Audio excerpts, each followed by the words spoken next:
Changing percent to decimals and fractions.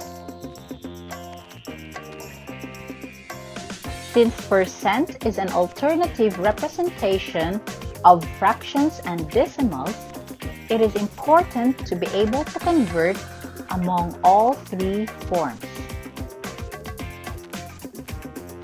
Changing percent to fraction.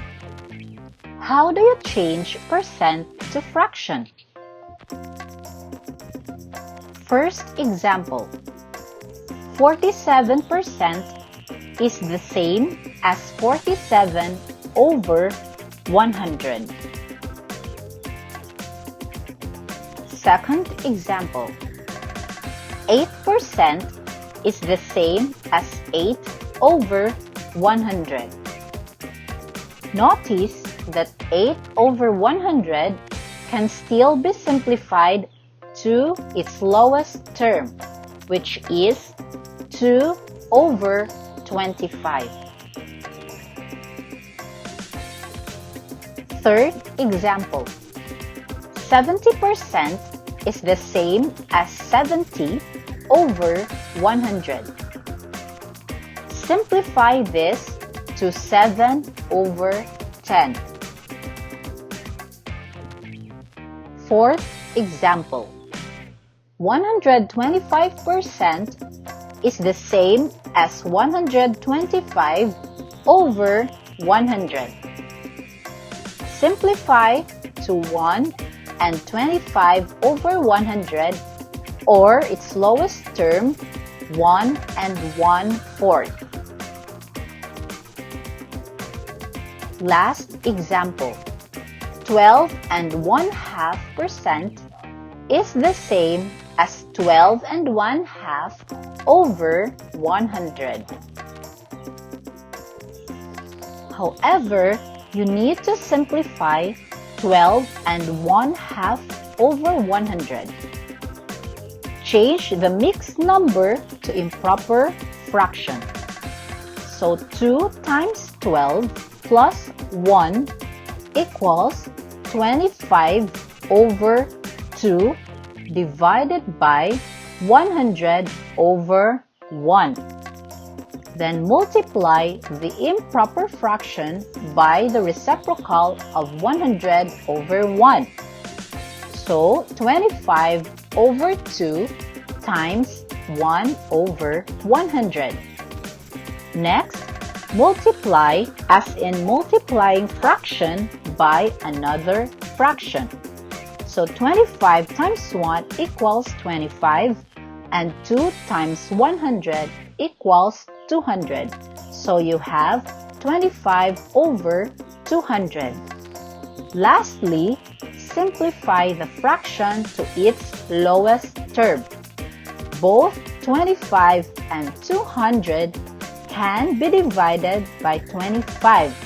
So 25 divided by 25 is 1, and 200 divided by 25 is 8.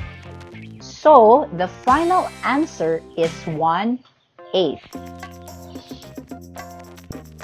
Changing fraction to percent. How do you change fraction to percent? Changing fraction to percent method 1. Express 16 over 25 as percent. Since 100 divided by 25 equals 4, you multiply 16 over 25 by 4. So 16 over 25 times 4/4 equals 64 over 100. Therefore, 16 over 25 as percent is 64%. Next example, express 3/4 as percent.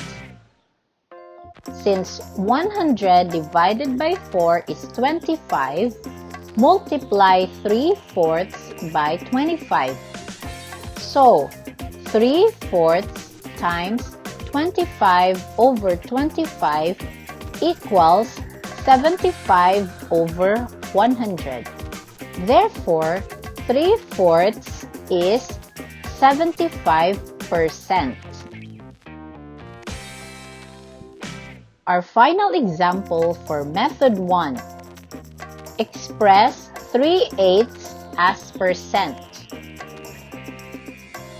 Since 100 cannot be divided by 8, you multiply 8 by 100 instead.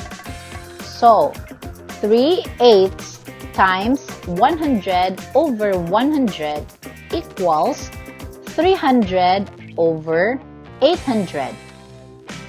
Then, divided by 8 over 8, since the denominator of our original fraction is 8. So 300 divided by 8 equals 37 and 1/2, and 800 divided by 8 is 100. So we have 37 and 1/2 over 100. Therefore, 3/8 is 37 and 1/2%. Changing fraction to percent, method 2. Our first example is 4/5. So you multiply the fraction by 100%. So 4/5 times 100% equals 400 over 5. Just copy the original denominator. So 400 divided by 5 equals 80. Therefore, 4/5 is 80%. Next example, 7 and 2/8. Convert the mixed number into improper fraction. So 7 times 8 plus 2 equals 58 over 8, which is the original denominator. 58 over 8 times 100% equals 5,800 over 8. Then, 5,800 divided by 8 equals 725. Therefore, 7 and 2/8 is 725%. For our final example, we have 1/6. 1/6 times 100% equals 100 over 6. Then 100 divided by 6 equals 16 and 2/3. Therefore, 1/6 is 16 and 2/3%. Changing fraction to decimal. How do you change fraction to decimal? First example, 3/5. Solution 1. When 100 is divided by 5, the answer is 20. So, 3/5 times 20 over 20 equals 60 over 100. Therefore, 3/5 is equal to 0.60. Solution 2. 3/5 equals 3 divided by 5 equals 0.6. Therefore, 3/5 is 0.6. Another example is 5/8. Solution 2. Divide the numerator by the denominator. So, we have 5 divided by 8. Therefore, 5/8 is 0.625. For our final example, we have 4 1/4. Solution 1.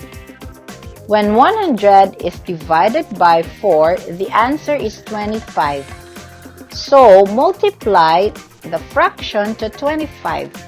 We have 4 plus 1/4 times 25 over 25 equals 4 and 25 over 100. Make 4 a whole number. Therefore, 4 1/4 is equal to 4.25. Solution 2. Change first the mixed number into improper fraction. So 4 times 4 plus 1 equals 17 over 4. Now divide the numerator by the denominator. 17 divided by 4 equals 4.25. Therefore, 4 1/4 equals 4.25.